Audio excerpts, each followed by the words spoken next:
पूरा डैम फूटे रहा है यार।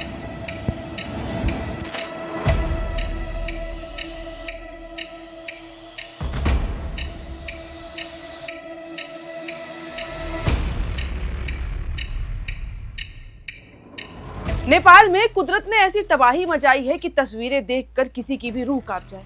नेपाल के रसुआ इलाके में भोटेकोशी नदी में आई भीषण फ्लैश फ्लड ने कई इलाकों को अपनी चपेट में ले लिया है। सैकड़ों लोग इस वक्त लापता है। बड़ी संख्या में लोगों की मौत की खबरें सामने आ रही हैं और कई इलाकों का संपर्क पूरी तरीके से टूट चुका है कि आप जान भी नहीं पाएंगे कि वहां कौन है कौन नहीं।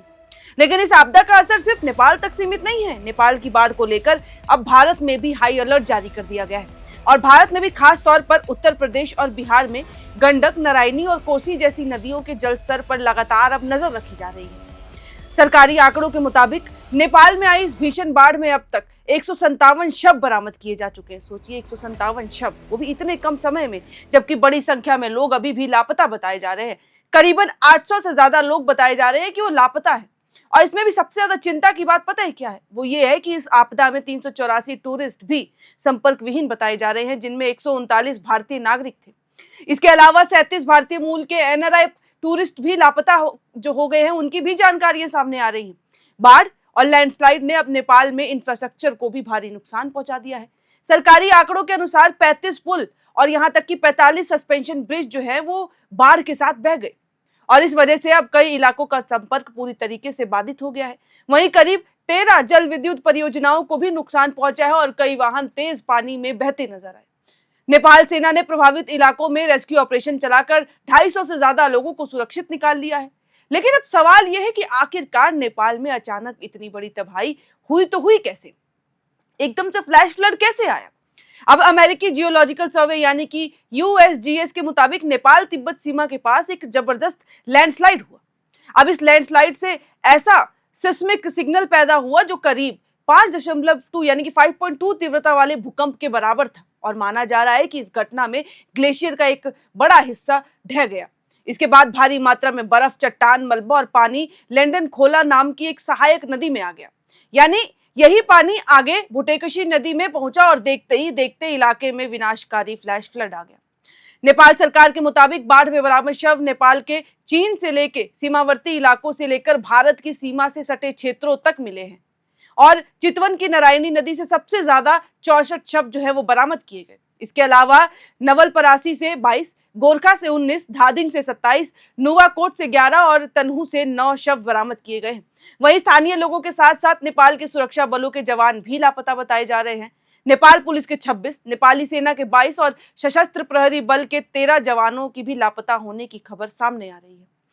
और नेपाल की इस मुश्किल घड़ी में अब भारत ने लेकिन हालांकि मदद का हाथ बढ़ा दिया है। प्रधानमंत्री नरेंद्र मोदी ने नेपाल के प्रधानमंत्री बालेन शाह से फोन पर बात कर संवेदना व्यक्त की है और हर संभव मानवीय सहायता प्रदान करने का भरोसा जताया है। पीएम मोदी ने कहा है कि इस मुश्किल वक्त में भारत के लोग नेपाल के अपने भाई बहनों के साथ मजबूती से खड़े हैं और जो भी संभव मदद होगा हम देने की कोशिश करेंगे। वहीं विदेश मंत्री एस जयशंकर ने भी बताया कि भारत की HADR यानी कि मानवीय सहायता और आपदा राहत तथा मेडिकल सहायता काठमांडू ऑलरेडी पहुंच चुकी है, वहां मदद की जा रही है और राहत और बचाव अभियान के लिए आगे और जो भी राहत और बचाव काम के लिए आगे जो भी सहायता होगी वो जुटाई जा रही है। नेपाल में हुई इस तबाही के बाद अब भारत के सीमावर्ती राज्यों में भी प्रशासन पूरी तरीके से अलर्ट है। यूपी के महाराजगंज और कुशीनगर समेत कई इलाकों में प्रशासन को अलर्ट कर दिया गया है। वहीं बिहार के 6 जिलों में विशेष अलर्टनेस जो है वो बरतने के निर्देश दिए गए हैं। खास करके गंडक, नारायणी और कोसी नदी के जलस्तर पर जो है वो लगातार नजर रखी जा रही है। वहीं पश्चिम चंपारण के डीएम तरनजोत सिंह के मुताबिक नेपाल में बाढ़ की स्थिति को देखते हुए वाल्मीकि नगर बैराज और आसपास के इलाकों में प्रशासनिक कर्मचारियों को अलर्ट पे रहने को कहा गया है। प्रशासन ने तटबंधों और वाल्मीकि नगर बैराज के निरीक्षण भी किए हैं। अधिकारियों के मुताबिक नेपाल में आने वाला पानी आगे बढ़ चुका है और उसके बैराज तक पहुंचने की संभावना भी जताई गई है।